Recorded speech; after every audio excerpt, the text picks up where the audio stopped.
गडचिरोलीत माओवाद्यांना मोठा धक्का, 7 नक्षली ठार तर 1 जवान शहीद झाले आहे. यामध्ये जहाल नक्षली नेता प्रभाकर यांचा समावेश. त्यांच्यावर 25 लाखाचे होते बक्षीस.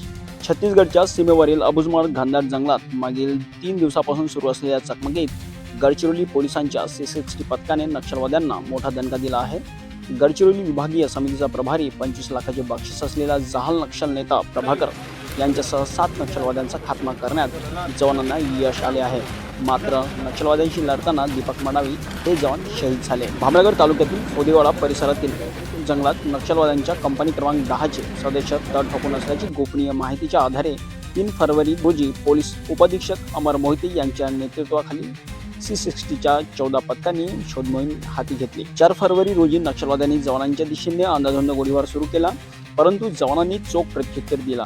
2 दिवस चाललेल्या या चकमकीत एकूण 7 नक्षलवादी ठार झाले. नक्षलवाद्यांची 2 स्थळ उद्ध्वस्त केल्यानंतर घटनास्थळावरून जवानांनी शस्त्रसाठा जप्त केली आहे. यामध्ये 3 AK-47 rifles, 1 SLR rifle, 1.303 rifle, मोठ्या प्रमाणात काडतुसे आणि तुकडे जप्त करण्यात आले आहेत. या चकमकीत शहीद झालेले जवान दीपक मडावी यांनी अतुलनीय शौर्य गाजवले. स्वतःच्या प्राणाची पर्वा न करता त्यांनी 2 नक्षलवाद्यांना टिपले, मात्र समोरून आलेल्या गोळीने त्यांना वीरगती प्राप्त झाली.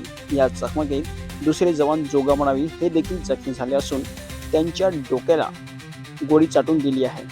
त्यांच्यावर सध्या उपचार सुरू असून प्रकृती स्थिर असल्याची वैद्यकीय सूत्रांनी सांगितलेली आहे. प्रभाकरांसारखा बडा नेता मानले जाणे हा नक्षलवादी चळवळीसाठी सध्याच्या घडीतील सर्वात मोठा धक्का मानला जात आहे.